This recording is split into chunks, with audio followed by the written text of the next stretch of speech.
Have you ever thought of smiling when we go live? No. Hi, everyone. Welcome to series Shenanigans on the Let's Talk channel. We are back for season 2 and super excited that you have joined us. We have a wonderful guest again tonight. But first off, I'm Valerie Lorraine, and this is my producer, Quentin, who's in charge of the audio. So that feedback is on him. Hi, Quentin. How's it going? No, I can't hear you. I said I'm all right. Oh, good. Good. Did you have a nice long weekend? I got a lot going on. I'm kind of in the middle of doing something else, trying to eat. I didn't eat yet. So I apologize for my craziness. It's okay. It was first day back to school here in Canada, so Oh, so life is season fast. 2. We got season 2 here. Who's this gentleman coming tonight? This gentleman's name is Michael, and he is an internet sensation on Instagram, anyways. And I'm sure he has other social media that he's going to tell us about, but he has a very warm and heartwarming channel, and we're going to learn more about him and just have a great evening. Good. I'm looking forward to it, and we'll see how things go. We got renewed for season 2. I know, So isn't that all your amazing? other shows got a season 2. Let's see. I don't know. He's coming the first out the gate. We don't need to be getting canceled early. No, you know what? They've given me renewed hope over there on the board. I'm doing something right, I guess. The board can get a little crazy. I know, right? Like, I guess I'm just smoozing them the right way. All right. Well, All without right, further ado, here comes Michael. here we go.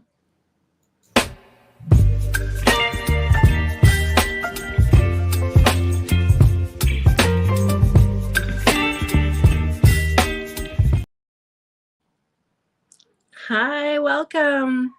Hello, thanks for having me. Oh, we are so thankful that you are here. A great many of us have really enjoyed your channel and watching all of your heartwarming stories. So it's wonderful that we can have you here as a guest and continue the conversation. Yeah, I'm happy. I'm excited to talk with you. Well, I am very excited to be able to ask you. And the very first question that I have for you is tell us in the short answer of who Michael is. As a short answer, I am a librarian. I'm a supervising librarian for Solana County Library. I've been a library worker for almost a decade in a couple of months. Is a short answer. I'm just a person who appreciates the library, appreciates all that it has to offer. A lifelong bookworm, a person who's just trying to show everybody how powerful having a library card can be. Right? It's very exciting. Remember those younger days when we went to the library. Now things have changed a bit, but the library is always a special place to go. So we want to know, where did your love of books come from? My love of books came from probably just from my family and just an overall love of books from a very early age. I grew up homeschooled. I only ever truly went to public school for my senior year of high school. Yeah. So much of my education was spent in the library. So I've always been, I've been going to the public library ever since I can remember. That's where I first fell in love with books. My grandfather always, I was always reading books. He's always read Stephen King. But we grew up like reading Harry Potter books and then going to Harry Potter movies together. My mom would always read us books for story time. She would read us books out loud, the craziest books, kid books, even some books that she maybe not have been read aloud to kids, but she still did it. She read this book called A Child Called It by Dave Pelzer, which is not story time material, but it is a very intense story. So yeah, I think just my family, just being raised in libraries and being raised around people who love books, is Right. where my general love stemmed from. Well, that is always very important. I myself was raised with lots of books, lots of reading, lots of examples of people around me reading. So I can relate to the love of books coming from that. What is the most unexpected perk you found when you became a librarian? The most unexpected perk. I'm trying to think. I think the most unexpected perk is really just if you are a bookworm that you get to know when the books are coming sooner. You know when they're going to get there. That's the main perk. I mean, it is actually very nice that people do recognize the library as being a public service. So there are some discounts. Just for instance, a lot of people don't realize that being a public library worker, you're often considered a government employee, you're a county employee. Um, so there are some benefits that come with that. But otherwise, I think just literally just having benefits is a perk for me as a library worker. But then just I think lately, with how much people love books and love libraries, it's just like hearing people's genuine enthusiasm when when you tell them you work for the library, and they're like they actually think that it actually is a cool job to have. That in itself is a perk. People being very interested in your job. Exactly. What book would you say changed your life? I That's a good question. There's many books. I think that for me, a lot of books helped me through a lot of mental health struggles, through anxiety. So I think for me, it just whichever books I was able to connect with the character, and dig deep and form connections. I feel a lot of friendships with a lot of book characters. I think Where the Wild Things Are is the one I always tell Mm, people. If I have to pick a favorite one, that's a favorite one. That's the one that's tattooed on my arm. Um, I think just the general imagination of it, just the way that Maurice Sendak drew the wild things. I think the kind of the chaotic nature of Max trying to be the king of the wild things, all while his mom is just trying to get him to behave, and be a kid so that he can go to sleep, so that she can have some alone time. So I think that behind the scenes of the book. So I think just for people don't realize how many layers are into Where the Wild Things Are, and that just I've always loved that one. that is a very good book. You've just reminded me. I think I need to revisit that book with the youngins around here. Name a time that was just so great you'll never forget it. Well, there's so many times because I've been with the library for 10 years. I think when I first became a children's librarian in Vallejo, like it was just that was my first realize like how funny library people are without even trying to be, and just like how many cool stories there are.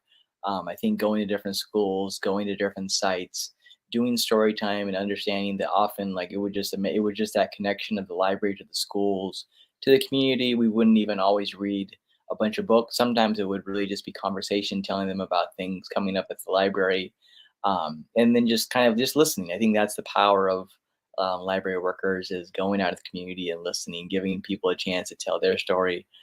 Even kids who will tell you 1,000 stories if you're in 10 minutes if you're willing to let them. And just I think those are some of the best days for me. Just hearing them mock my appearance without knowing that they're doing it, but they're little people, so they're not intentionally being mean. Right. They're being very funny.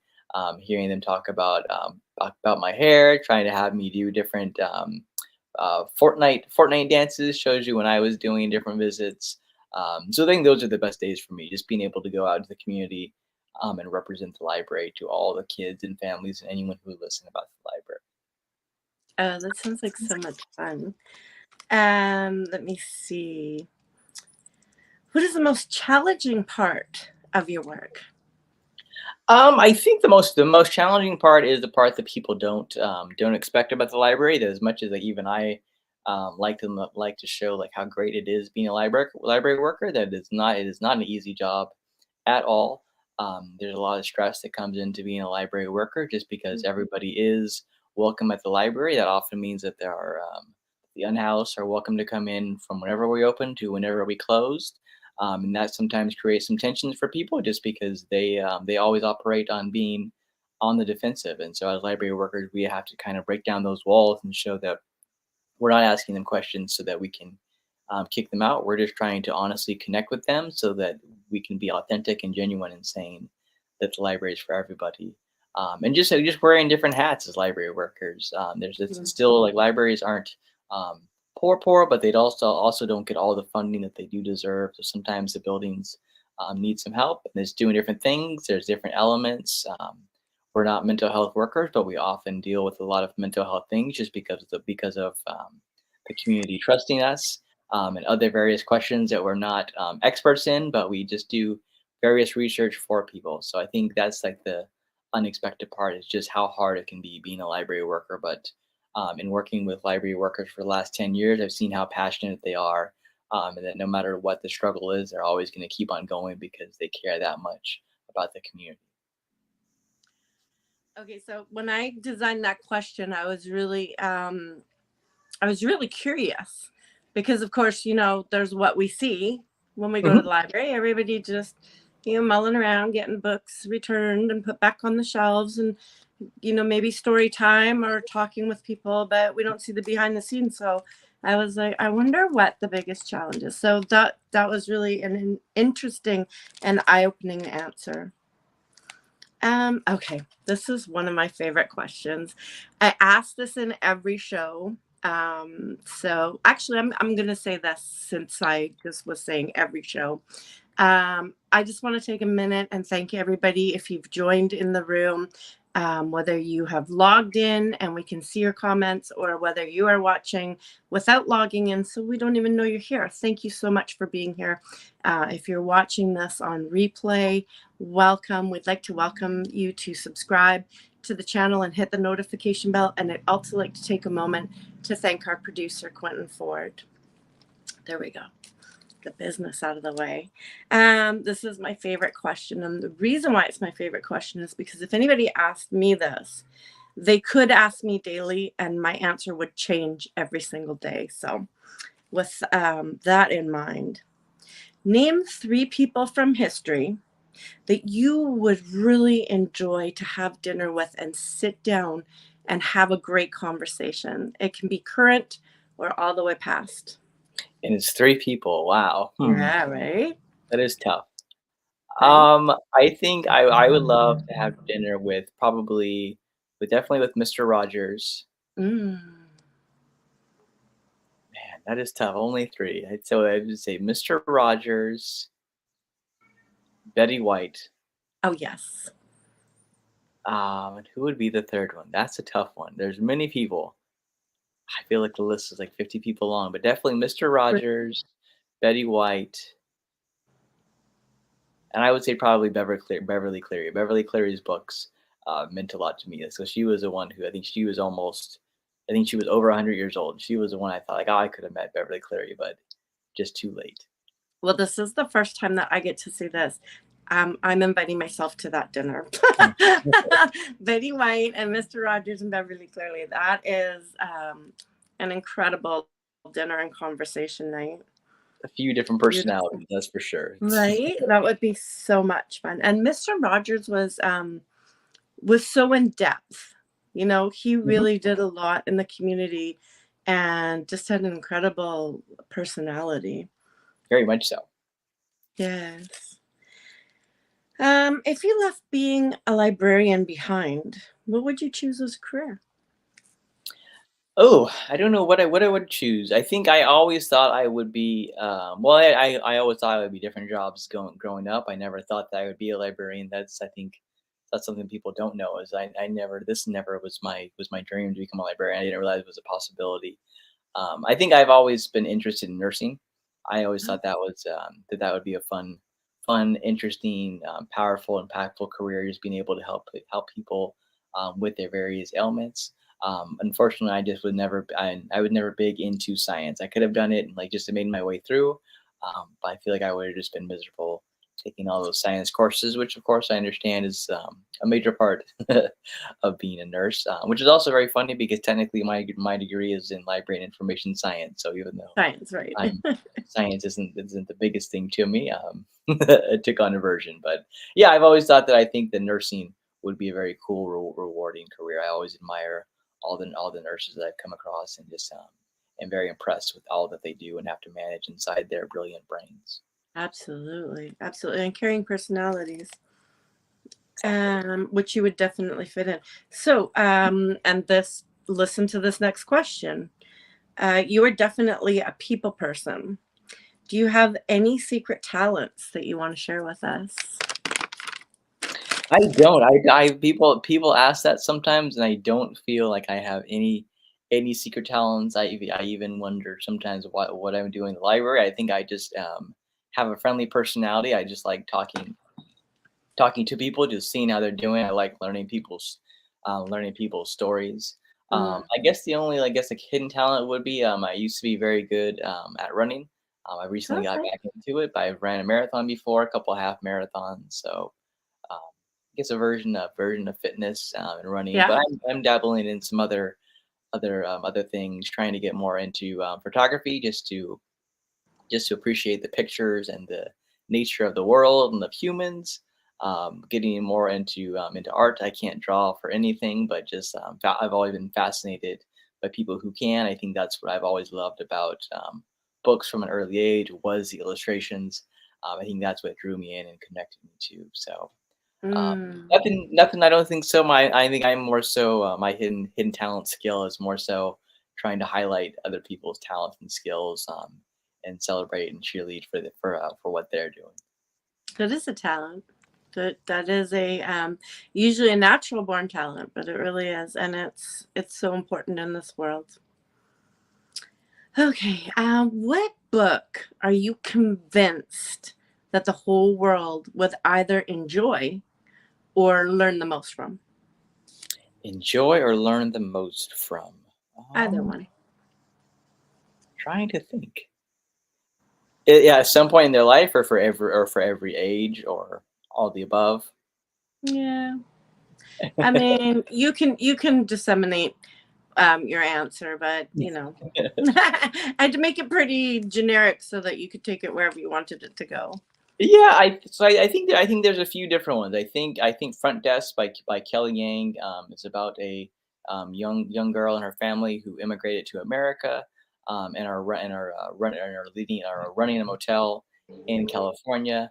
I think that just is a great tale, a great book, especially in the band and the time of banned books. It just is a true, basically based on the true life story of Kelly Yang, just a chronicles of her and her family running the front desk of a motel. But it's just an Asian family, and of course, in telling that story, she's very honest about the things that she went through.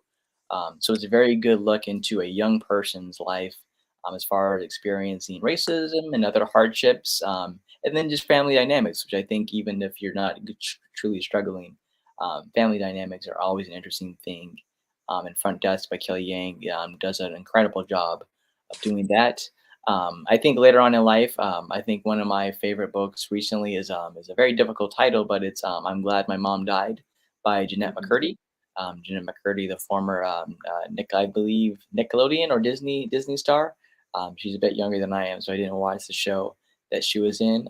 But she just tells the incredible story of her being a child star and growing up with that, and the difficulties that she faced with her mom kind of pushing her into that life, and then the various struggles that came with that. It's an incredible look into mental health, and to just the various journeys that a person can struggle with and still overcome, Right. and survive, and then just flourish as best they can. And then similar vein for mental health, I love a book called Broken by Jenny Lawson. Mm. Jenny Lawson is a comedian. She just does a very great job of making mental health a humorous thing, and just showing you that a successful, funny person also suffers from mental health. I think that kind of goes back in line with your dinner question. That I think Robin Williams would have been the fourth person I would have invited to dinner, and he's Oh. he's a he's a Him person and Betty White who together. was Woo. incredibly funny, but people didn't understand. So for me, I Yeah. think those are the kind of books that everyone needs to read, just to kind of understand life, but also it's dark, it's a little bit difficult, but also put the funny, positive spin on it at the same time, and get there in the end that Yeah. shows you that these people that you didn't think were struggling like you are also struggling, and then just the whole representation piece of pretty much every book that Kelly Yang authors. Oh, those sound like amazing books. Okay, so you mentioned banned books, so let's talk about banning books. Obviously, I'm sure that you have a great opinion on it. Why do you think it's happening? It's happening, I think, just because a lot of people are very worried about the state of the world. Honestly, I think I since I've been looking more into banned books, it's really happened a lot at the rise of the pandemic. Unfortunately, I think I remember talking to some people and being like, "Oh, you would have thought that the time of the pandemic, when everyone's scared for their health, that's what we would have band together and then unified, and then saw that, oh, these books are are a common thing. Like we can all read books together to pass the time. I think people got as we were getting more and more scary during the pandemic. Not to make this conversation with the pandemic, I think that's when we kind of started to become even more divided than we already were. And that's when you started seeing people realize that because there have been a huge uptick in illustrators of color, as well as authors of color. And I think that's making it tough is that people are just assuming that authors in color and illustrators of color are trying to push an agenda, trying to say something, trying to always talk about racism and stereotypes and bias. When really people of color, authors of color, illustrators of color are just telling our stories, Right. telling other stories just like anybody else would. People of color, illustrators of color, we like to write and draw about dragons and other various things as well. It doesn't always have to be heavy. Sometimes it just so happens that the characters in the books happen to be people of color, and that's not even the central theme. It just is a character, just like anybody else. So unfortunately, I think the banned books are on the rise because people read more into the books than needs to be read, and sadly, often people don't even read the books that they want banned. And I think that's the major problem is that you listen to that people are listening to people who have a very loud voice. I think that's what I've discovered on social media is that often the loudest voice has a little bit more clout. Unfortunately, even if there's 100,000 people who are very positive, those two negative voices, if they're loud and boisterous, are the ones you're going to hear.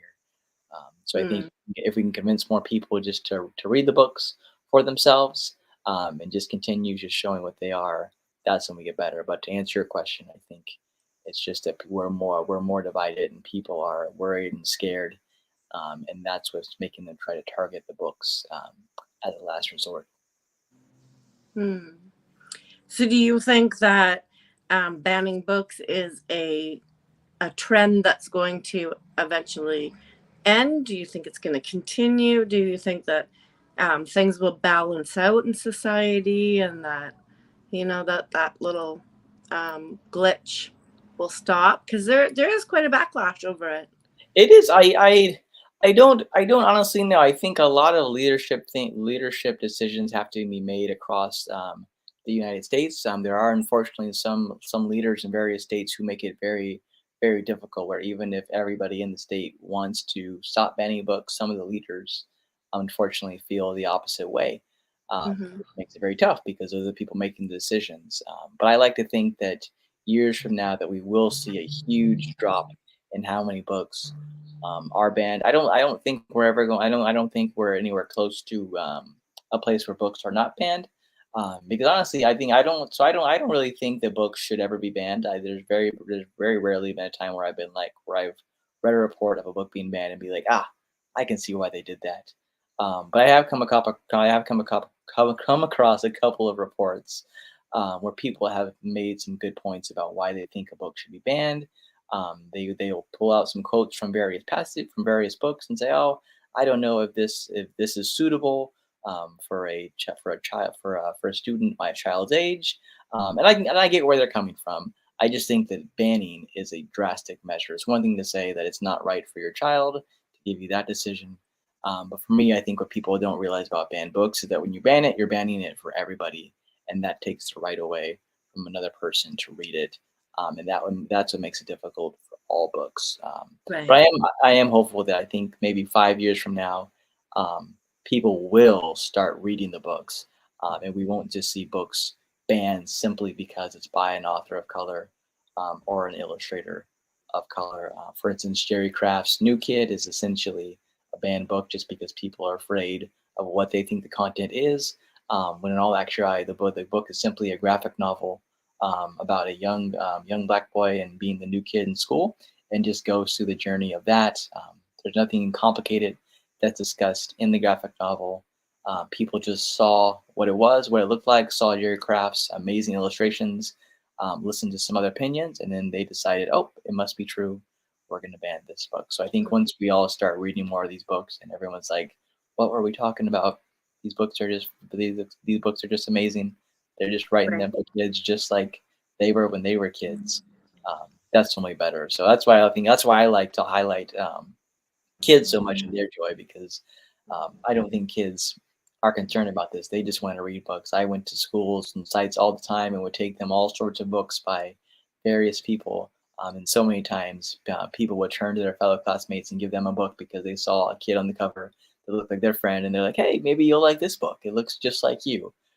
So kids are just out there just trying to find a good book. Absolutely. Adults are the ones who are overthinking, which, as a chronic overthinker, I understand, but Yeah, right. got to make some other decisions. Right. Yes, and as Lene said in the comments there, she said, very good answer. And I agree. So I have one further question on the serious side for you, which might lead into another question. What do you think about AI as coming out with being an author, whether it's through the arts or through literature? What do you think about this? I am very conflicted on AI in the world of literature, just because I have so many friends who are ridiculously talented at drawing. I can see why they are not the biggest fans of AI, and I support them, and I'm not the biggest fan for that front. I feel like it just takes away from the authenticity and the hard work that illustrators put into. Not that people who use AI are untalented or should never do it again. I just think that as far as art goes, people should think about it a little bit more carefully. That a lot of illustrators have been putting their entire career into something like this, using their own hands, using their brain to put something on the picture. Whereas AI gets to just kind of like pick different themes and then put it in there and then kind of touch it up a bit. So I've never done it myself, so I can't. I'm no expert on this, but I believe as far as the arts goes for books, that it should be considered, and people should listen to what the illustrators have to say. But at the same time, I think as far as AI, it's a general question goes. I'm on TikTok a lot. I do different things. I watch all the videos just like everybody else does. And I love I think the AI music is hilarious. I love that Plankton is singing Rihanna songs. I think that's just way too much and way too funny for a person who grew up watching SpongeBob. Right. Grow up listening to Rihanna, but listen to Rihanna. I think that's a funny mashup and something that you never thought would come about, and that's because of AI. So I think AI. I think it's like kind of like similar to our previous conversation about fan books, that you have to look at it on an individual basis. You can't jump to conclusions. So for me, I think for me, I look at AI and I listen to what people have to say, and then I evaluate it for myself based on that. So I think for illustrators, I lean a lot on what my friends and then experts who are illustrators and then also writers have to say. But at the same time, I can appreciate AI for the fun of it. I see some images, I'm like, wow, that's AI. I had no idea. That's super Right. cool. Um, Right. but and then for music, for music, I'm like, yeah, that's hilarious. If you can make some more Plankton and Rihanna songs, I'll listen to them. But like I think I just saw the comment that it takes the originality out of the art, um, which I think goes into the creative piece and the imagination that artists have. That's I think people's problem with AI is that it doesn't that the hardworking people don't get credited for the hard work and the amazing art that they create. Yeah, I mean, I think this is going to be one of another question that I start to ask people as I delve into um, feeling out just the general population on how they do feel about it. Because I've had a few conversations, and it's a mixed bag, especially when they understand the artist point of view, whether it's an actor whose voice is being used and their image is being used, and or if it's the arts or poetry, a lot of times is generated through AI. I haven't heard so much about literature, but I can only imagine. But yeah, I think it's an interesting topic and lots of interesting discussion to come out of it. See Yes. what it comes. I mean, it's here, so now it's how does this all play out, right? Exactly. I mean, I've never thought about it either as far as actual literature goes. I mean, I think I've attempted to write books, short stories off and on for years, and I know how to. I think a couple times I've written over 100 pages, and I just remember how long that took. So from that point of view, I could definitely understand why people are upset and infuriated by AI being able to just churn out something it takes people months and years to write their work. So I can totally understand where they're coming from as far as that Yeah. goes. Yeah. Yeah, interesting discussion. So Hmm. tell if people are watching this and they're maybe they know of you, but they don't know everywhere that you are, or maybe this is their first introduction to you. Can you let them know where your social media is, where they can find you? I am a chronically online person. Mhm. I think I am on every single app that there is. I Okay. think most people find me on Instagram and TikTok, but I'm also on Twitter. I'm on Facebook. I'm even on Threads now. Okay. Yeah, I'm everywhere. I've been on Twitter off and on for probably 10 to 15 years. TikTok was something I found during the pandemic. That's when it kind of all launched. Instagram, since I got an iPhone, I think, but since I've been on Instagram, since they've been changing the icon on the iPhone, and then Facebook, same thing. Just left MySpace, went to Facebook, and I'm still there putting out now, just putting out library content. It's all under the same name. It's all under Michael 3TS, Michael spelled funny, Mychal, the number 3TS, T as in Tango, S as in Sam. Yeah, and I'm just on social media, just promoting libraries. That's really what I'm trying to do. I'm trying to reach people where they're at, let them know about the joys of the library, let them know that I'm a bookworm. The library is always going to be about books, but there's so much more. And that's what I'm using social media for. It's all been people. I don't think if people entirely understand if this is the first time seeing me, if you've seen me on social media, that it's all very recent. Again, I've been on social media for years and years, but the recent boom that I've seen on social media has been about 4 or 5 months um, that's been happening. So, Well, I mean, it's a great channel that you have, and we're gonna make sure that your handle and the places that you have, the social media places that you have let us know about, is in the caption, so that if somebody's coming across this later on, they know where they'll be able to find you. awesome. So this is something that I do as we transition into the next part of the show. I always ask all my guests. We talked about a lot, but if there's something that you wanted to let us know, maybe a question that I didn't ask you that you wanted to talk about, anything that you wanted to let the audience know, this is your opportunity to share. No, I mean, you asked me the question about the banned books. I'm always willing to talk about banned books. I think for me, representation is huge. I mean, I think just for people can connect, just so people can feel they belong, which is the whole point of the library, to live, to make everybody come in. It's the last place where it's free. There are no expectations. I mentioned the difficulties of being a library worker with the unhoused. Unfortunately, I've got some questions from people sometimes asking, what's with all the unhoused people? Why are they here? And my answer is always because they belong just like anybody else. There are no expectations as long as you follow the rules. You can come inside. You can come out of the rain. Come out of the elements. You can read a book while you're in there. That's the joy. That's the beauty of libraries. And I always tell people again, the library is more than books. A lot of libraries have maker spaces. You can use a 3D printer, bakewares collections. You can borrow pans, tool any libraries, borrow various things that help your garden. Oh, Movies, video games, the latest movies and TV series, Abbott Elementary, Squid Game, Blu-rays, board games, musical instruments. You can learn how to play a musical instrument through various apps. For homework help, park passes, free parking at different parks. There literally is something for everybody at the library, and that's why, like, I always have people come to the library. Some people will be like, "Oh, I'm not big into reading; it's not my thing," and I'm like, "That's totally fine. I okay. love reading, but I'm never going to stop trying to get you to fall in love with some book." But there literally is something for everybody. There are people every day who just have to come in there and use a computer to check their email, to check Right. their own social media, to print out plane tickets, print out concert tickets, just print out various forms for tax season. Mm-hmm. Even we have scanners. Some people have to scan some things to their work. So the library is always going to be there for people. And that's why I tell people I'm never going to stop talking about it, but I'm also not going to shame you for it. I mean, I have my library card. or not my library. I have Arthur Reed's library card tattooed on me, so I love libraries that much.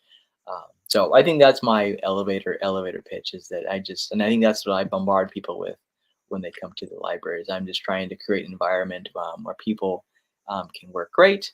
And then as far as my social media goes, I always like to tell people that I just have the honor of sharing the joys of the library. It's a lot of library stories I observe, just because my colleagues are always creating such cool experiences, coming up with cool programs. So I'm just a lucky person who get on and on and talk on the positive things that library workers are doing on a daily, weekly, Yes. monthly, annual basis. Yes. And I mean, you really do have such a great channel, such warm, inviting stories, and they just make you happy. So, and I love hearing all about the offerings of the library, because I always get forgetful with those kinds of things, right? Like, I mean, I know that they had movies and certain different things, but I get forgetful of some of the extras that they have at the libraries that we just think about the books.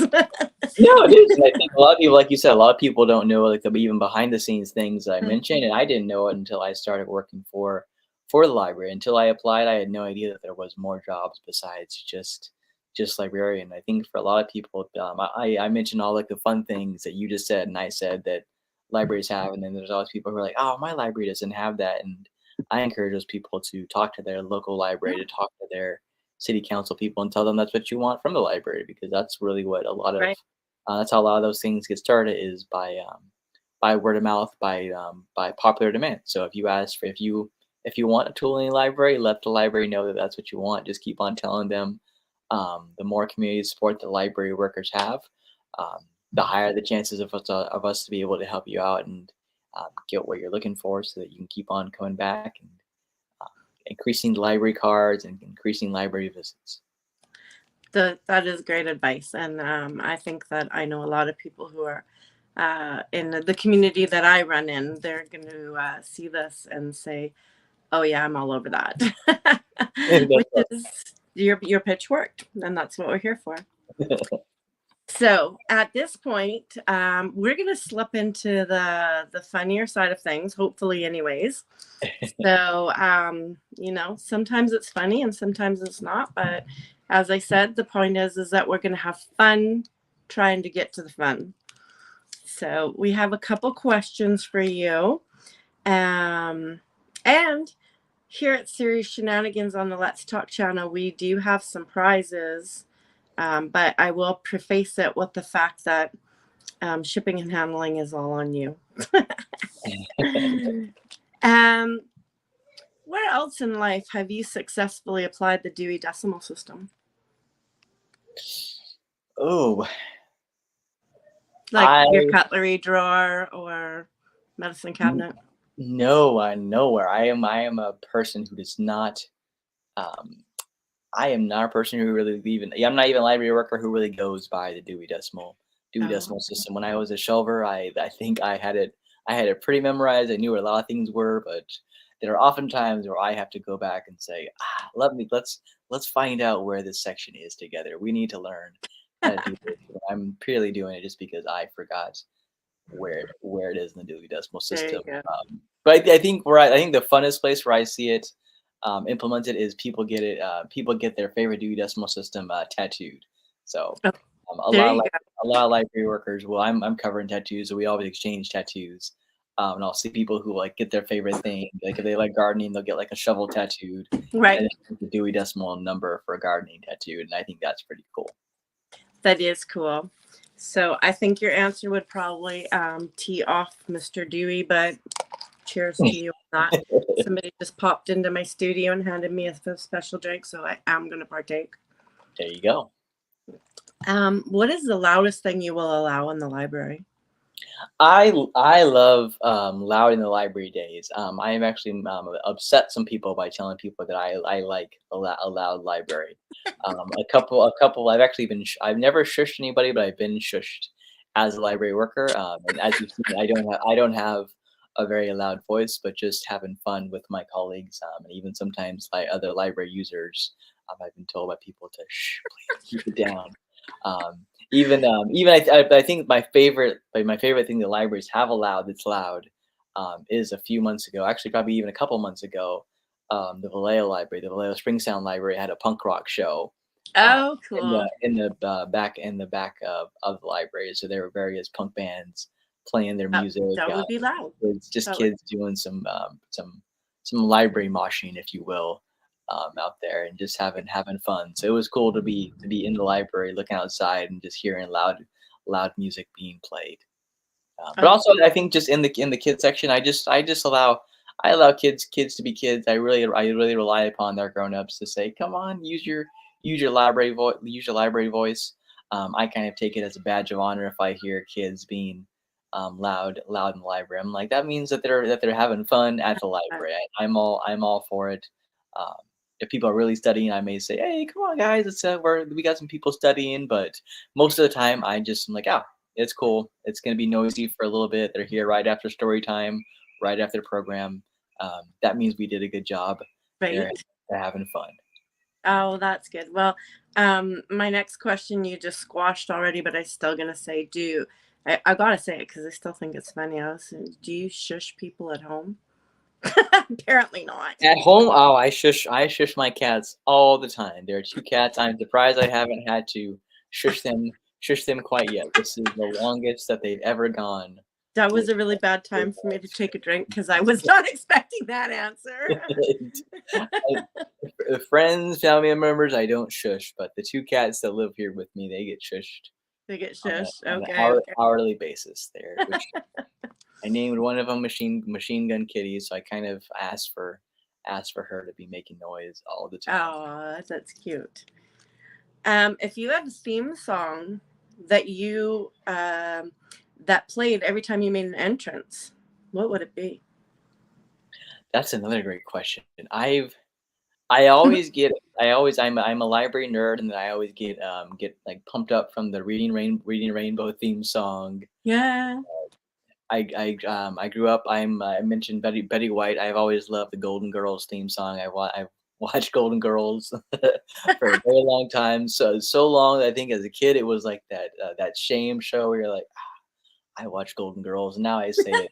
Now I say it with pride. I'm like, I love Sophia. I love Betty White. I'm gonna keep Right. on watching those reruns.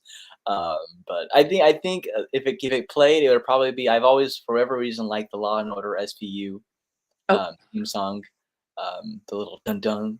I love watching TikToks and seeing people dance to the SVU theme song. I think it's hilarious how much energy and passion they put into those little dun dun little beats. Um, so yeah, I think it would probably be for the library. It would probably be Reading Rainbow, but right. I grew up in the Bay Area. I've always liked Mac Dre songs. I'm one of those people who likes Mac Dre. I grew up on hip hop. Um, so I feel like it would always change. It would be a different daily song. I'm one of those people who will play a song in a car 100 times in a row until I get tired of it. I can relate to that. And it's usually not me who gets tired of it, it's my accompanying guests in my car.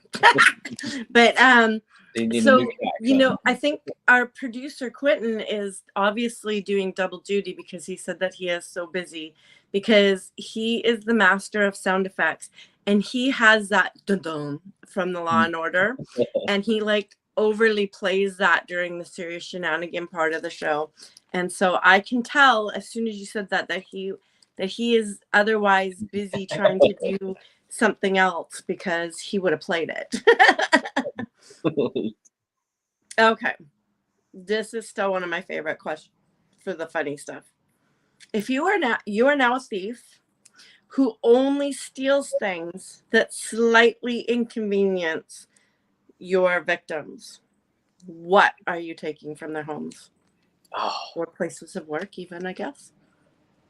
I don't know if it's a slight inconvenience, but I would probably take people's toothpaste. I feel like I'm a person who brushes their teeth all the time just because I'm Mm-hmm. that anti-dentist. So I feel like taking people's toothpaste would just like it wouldn't be the worst thing in the world. It's not much monetary gain. They Right? wouldn't be that upset, but their teeth would never be clean.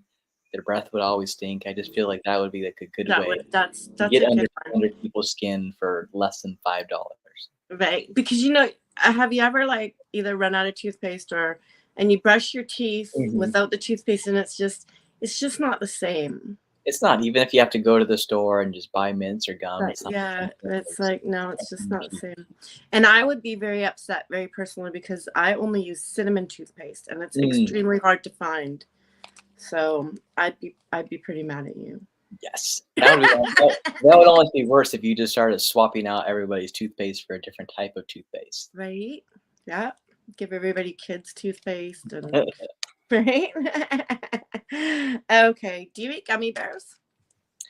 I do. I have a huge sweet tooth. I'm a true snacker, so I eat gummy bears, gummy worms, the sour ones, all of those. Those used to be my favorite type of candy. I'm more of a chocolate person now, but I've always loved like all the stuff. I was a Halloween kid who would trade you for sweet tarts and those kind of things.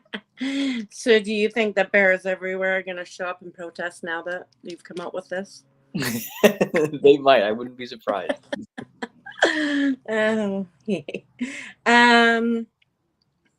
here we go. I recently was sent a video that is Keep Up the Balloon. You know that game? Keep Up the Balloon that we all played? You know that game? Yes, where you guys just have to keep on. So, yeah, you just keep up the balloon, right? Yep. So this was a Keep Up the Balloon championship. And during this championship, no word of lie, during the championship, the contestants were actually wearing helmets. So I didn't know that it was that dangerous, but it got me to thinking, and I thought I'd let you answer this instead of me having to overthink this. What home sports do you feel, now that we know this, should really make it mandatory to have a helmet? What home sport should be mandatory to have a helmet? Right. Yeah. This is now, Keep Up the Balloon is now a sport and it has its own championships. Just saying. I feel like just like the simple game of tag should have a helmet. Like me and my friends and cousins used to take tag pretty seriously. We didn't play in the house too much, but every once in a while you can't go outside for long and you play inside, and sometimes you tag someone too hard and they can take a little bit of a tumble. So they right. That's a good choice to have a helmet while playing tag with your As I was thinking about my answer, and I only just thought of this when I was asking you, I was thinking pillow fights. And I would like to see a national championship for pillow fights. I'm actually surprised that there's not already a championship. I bet there is. I really do bet there is. So, but you and I can take on that challenge of finding different championships that are unexpected, and we can, share a few of those just for the fun of it. It's true. I was a sports kid and grew up playing basketball and other things, and we would of course play basketball in the house, either with those little basketball hoop on the door. And I know that there's now a sport called, well, actually it happened decade and a half or so ago, of slam ball, which recently came back, where they're jumping around on trampolines. Oh wow! And I feel like as kids, even though we weren't jumping on trampolines, it would have been good to wear helmets while playing mini basketball in the house, because kids are always going to take it too far and jump over couches and try to jump over each other. Just all part of growing up. Yes. Okay, just a couple more questions, but I think they're getting better and better. I think, anyways. If you were stranded on a desert island with a small group of people, and you were officially elected president, what is the first rule you would make? Stranded on an island? Oh, I feel like the first rule I have to make would have to be some sort of rationing to the food. Okay. I say that as a person who would probably eat all the food right away. I would probably enact that food just for myself. I'm the person who will go shopping, buy the snacks I want, and I'll just eat them all in 2 days. So I feel like if I'm the president of this deserted island, if we're going to last, everyone's going to need to learn to moderate And myself. pay your taxes in the taxes that are done in food. That could work, right? Mhm. Okay. I like it. I like it. So, Michael, between an ostrich and an otter, which pet would you prefer to have in your home with you? I would much rather have an otter. I'm not too much too. I'm a little bit. I'm not freaked out by ostriches, but they're unusual. I haven't seen any videos like kangaroos where you're like, ah, why are kangaroos so yoked? What are they gonna do to me? But ostriches, I think them just even I've seen the way that they violently put their head into the ground and Yeah, then take it out. And even that, I just wouldn't want a bunch of holes in my apartment or feathers. eventually my house. I'm sure that there are some scratches and some other dangers that come with having an otter, but it just seems like it would be a much better animal to have than an Yeah, I mean, fit in your bathtub, and I mean, there's pros and cons of it both, right? Because like just one egg could feed you for the entire day if you ate eggs. Just true. It is true, but otter's kind of cute bathtub. Yeah, You exactly. know, They just yeah, lay on their back. They seem very lazy. They yeah, they fit better with humans than ostriches too. good choice, right? And they do that cute thing where they eat on their back and they hold their Mhm. food. Yep, good choice. I like it. Final question. Here we go. If you were arrested and you had to call your family and friends to tell them, what would they assume? You don't even get to tell them yet what you were arrested for. They're just like, I know. And what would they assume that you were arrested for? Oh, I feel they would probably think that I probably said something wrong to someone about, some sort of banned books. Okay. I think you heard me talking on and on about about banned books. I feel like they might think I would just take it too far. Okay. So maybe like protesting or something. Exactly. Okay. So they wouldn't be thinking it was overdue library fees or anything like that, right? No, I think No. they're pretty confident that I would just be able to see to it.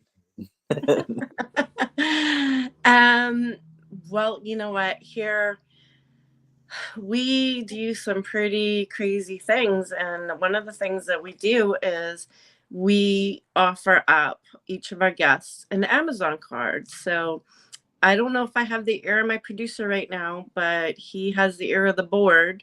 So, Quentin, do you know? Are you there, Quentin? Quentin, voice from above. All right. So then, since the board is not going to advise me, I will go with the last known number. And if I find out anything different, I'll let you know. So we would like to thank you so much, and for playing with us on Series Shenanigans, we'd like to offer you an Amazon gift card in the amount of 26 cents.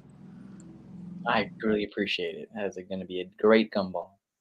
Right. We're so, we're always excited to offer these up to our guests. So thank you so much for enjoying and a wonderful evening with us. And I really did have fun getting to know you and spending this time with you.